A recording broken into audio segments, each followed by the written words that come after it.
தேர் நவுறுது பாரு சாய், தேர் நவுறுது பாரு. நாகரீகம் எனும் குடிலில் ஏறி வசிக்கத் தொடங்கும் முன் மொழிகள் அரைக்கூடல்களாய் வடிவம் பெற துவங்கிய காலத்திற்கு கல் தோன்றி மண் தோன்றா காலத்தில் முன் தோன்றிய மூத்த மொழி அன்னை தமிழ் மொழி. காலமெல்லாம் கடந்து என்ன எழுத்து வருது? தமிழ் மொழி மிக பழமையான மொழி என்று கருதப்படுகிறது.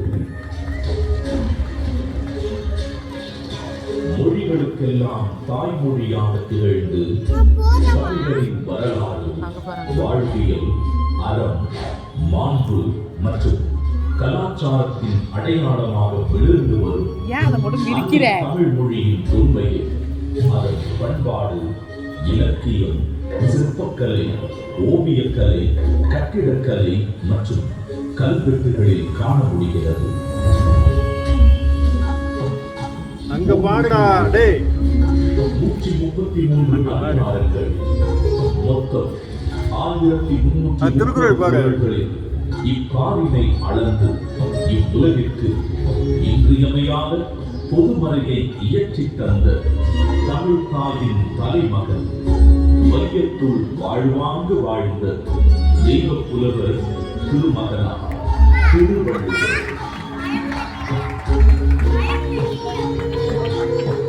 ஐயன் வள்ளுவரின் பிறந்த வருடம் தமிழக அரசால் கிமு 31 என்று வழங்கப்படுகின்றது.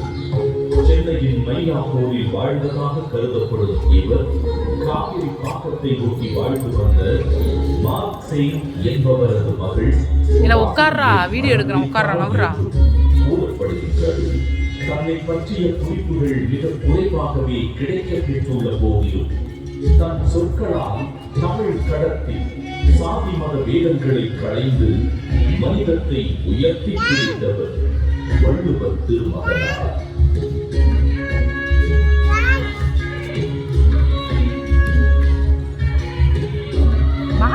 தூக்கிட்டு போயிடுவாங்க.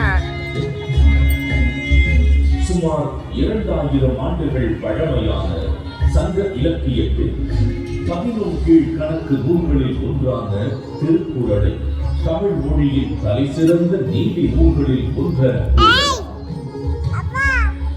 ஒன்றரை அடியில் 7 சொற்களில் மட்டுமே கொண்டு எழுதப்பட்டு ரத்தின சுருக்கமாக அதே நேரத்தில் மிக ஆழமான கருத்துக்களை வெளிப்படுத்தும் நூலாக மிகச்சிறிய வார்த்தைகளில் மிகப்பெரிய தத்துவங்களை அடக்கியுள்ள நூலாக இருக்கும் திருக்குறள் இன்று அது பகுத்தளிக்கும் நெறிமுறைகளுக்காகவும் அது வழங்கக்கூடிய பகுத்தறிவுக்காகவும் தமிழர்கள் மட்டுமல்லாது பல்வேறு மக்களாலும் விரும்பி போற்றப்படுகிறது.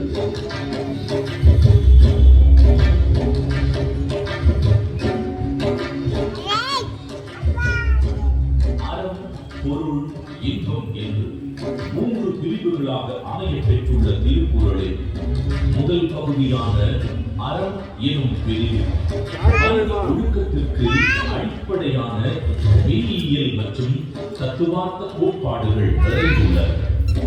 உதாரணத்திற்கு காலத்தினால் செய்தனன்றி சிறிதே ஞானத்தின் மானப்பெரிது எனும் குறள் ஒருவர் செய்யும் உதவி மிகச் சிறியதாக இருந்தாலும் அதை தக்க காலத்தில் செய்தால் அது இவ்வுலகை விட பெரியது என்று கூறுவதன் மூலம் நட்பின் மேன்மையை உதவி செய்வதன் முக்கியத்துவத்தையும் எடுத்துரைக்கிறது.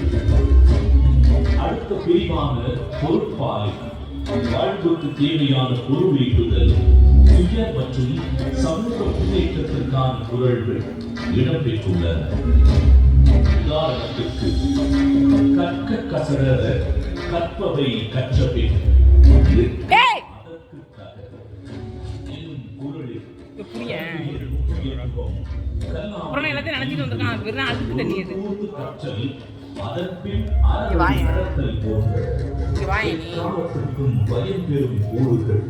இடம்பெற்றுள்ளன.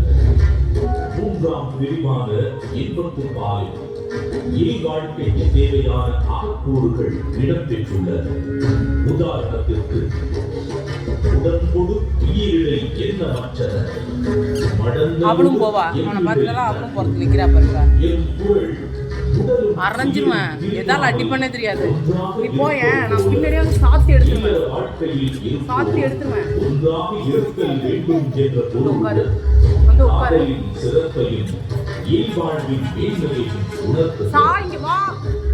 ஏறத்தாழ அதெல்லாம் அழுக்கு தண்ணி, ஆசிட் தண்ணி. மேலான உலகின் பல்வேறு மொழிகளுக்கு மொழிபெயர்க்கப்பட்ட திருக்குறள் உலகெங்கும் அதிக அளவில் மொழிபெயர்க்கப்பட்ட சமயம் சாரா நூல்களில் ஒன்றாக திகழ்கிறது. திருக்குறளின் இலக்கிய வடிவமும் பொருளடக்கமும் அதன் செம்மொழி தன்மையை வெளிப்படுத்துவதுடன் உலக இலக்கியத்தின் ஒரு மாபெரும் ஆவணமாகவும் விளங்கி தமிழின் தொன்மையையும் தமிழர்களின் பெருமையையும் இப்புவியெல்லாம் கொண்டு சேர்த்துள்ளது. வள்ளுவருக்கும் அவருடைய குரலுக்கும் பெருமை சேர்க்கும் வண்ணம் அன்றைய தமிழகத்தின் முதலமைச்சராக இருந்த முத்தமிழறிஞர் டாக்டர் கலைஞர் மு. கருணாநிதி அவர்கள் திருக்குறளுக்கு உரை எழுதியது மட்டுமல்லாமல் பேருந்துகளில் திருக்குறள், பள்ளிப்பாடங்களில் திருக்குறள், திருக்குறள் கவியரங்கம், திருக்குறள் ஆய்வு என எளிய மனிதருக்கும் வள்ளுவரை கொண்டு சேர்த்தார். அவரது புகழை நிலைநாட்டும் விதமாக 1975 தொடங்கி பல இன்னல்களுக்கு பின்னர் 2000ஆம் ஆண்டு குமரி முனையில் 133 அடி உயரமுள்ள திருவள்ளுவர் கற்சிலையை திறந்து வைத்தார். இதைத் தொடர்ந்து குமரியில் உள்ள திருவள்ளுவர் சிலையின் வெள்ளி விழாவை முன்னிட்டு விவேகானந்தர் பாறை வள்ளுவர் சிலை இவ்விரண்டையும் இணைக்கும் விதம் சுமார் 250 அடி நீளமுள்ள கண்ணாடி பாலம் தமிழக முதல்வர் மு. க.